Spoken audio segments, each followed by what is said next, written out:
Hello friends, Bangla activity চ্যানেলে আপনাদের সবাইকে ওয়েলকাম। সুপ্রিম কোর্টে রাজ্য সরকারের নতুন হলফনামা জমা পড়ল। ডিএ মামলার সর্বশেষ আপডেট কি আমরা এই ভিডিওতে বিস্তারিত জেনে নেব। পশ্চিমবঙ্গ রাজ্য সরকারি কর্মচারীদের মহার্ঘ ভাতা অর্থাৎ ডিএ মামলার এক নতুন মোড় নিয়েছে। সুপ্রিম কোর্টে রাজ্য সরকারের পক্ষ থেকে একটি লিখিত হলফনামা কিন্তু ইতিমধ্যে জমা দেওয়া হয়েছে, যা আসন্ন শুনানিতে তাদের যুক্তির ভিত্তি হিসাবে কাজ করবে। এই হলফনামায় রাজ্য সরকার ডিএ সংক্রান্ত বিভিন্ন বিতর্কিত বিষয়ে তাদের অবস্থান স্পষ্ট করেছে। আসুন এই হলফনামায় মূল বিষয়গুলি আমরা বিস্তারিতভাবে জেনে নিই।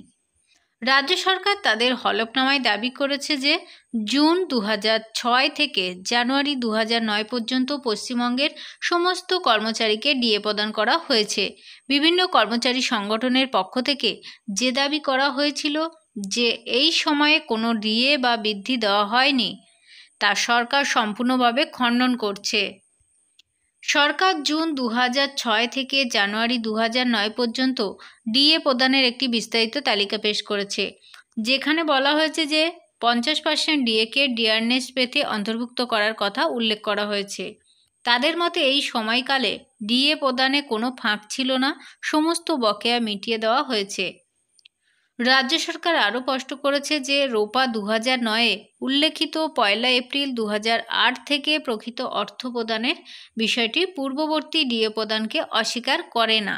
তাদের যুক্তি অনুযায়ী রোপা 2009 শুধুমাত্র বেতন কাঠামো সংশোধনের জন্য একটি আইনগত পরিকাঠামো প্রদান করে, কিন্তু এটি কিন্তু ডিএ বা অন্যান্য ভাতার জন্য কোনো অধিকার তৈরি করে না। হলফনামায় একটি গুরুত্বপূর্ণ বিষয় উল্লেখ করা হয়েছে যে রোপা 2009-এর অধীনে ডিএ স্ট্যাটিক ডাইনামিক নয়। এর অর্থ কি না, ডিএর কোনো ভবিষ্যৎ সংযোগ নেই, তবে অন্যান্য ভাতাগুলিকে ডাইনামিক হিসাবে বিবেচনা করা হয় এবং সেগুলি রাজ্যের বিবেচনার ভিত্তির উপর প্রদান করা হয়। সরকারের মতে ডিএর হার কোনো নির্দিষ্ট সূচক বা সূত্রের উপর ভিত্তি করে নির্ধারিত হয় না। এটি রাজ্যের আর্থিক ক্ষমতা এবং রাজস্ব নীতির উপর কিন্তু নির্ভর করে।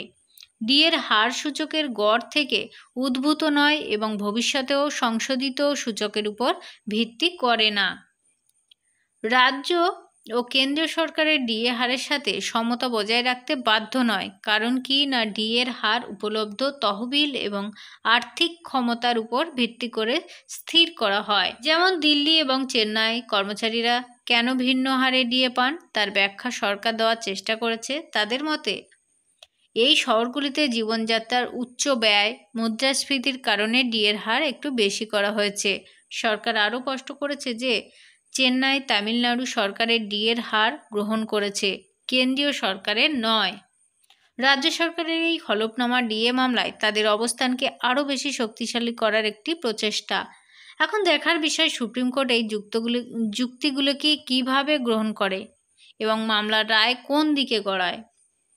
রাজ্য সরকারি কর্মচারীরা অধীর আগ্রহে কিন্তু ইতিমধ্যে এই মামলার চূড়ান্ত হলফনামার জন্য অপেক্ষা করছেন। আপনারা জানেন যে আগামী মঙ্গলবার কিন্তু ঠিক দুপুর 2টোয় এই মামলার শুনানি আছে। পরবর্তী আপডেটের জন্য প্লিজ চ্যানেলটিকে ভালো লাগলে অবশ্যই সাবস্ক্রাইব করে পাশে থাকবেন। ধন্যবাদ।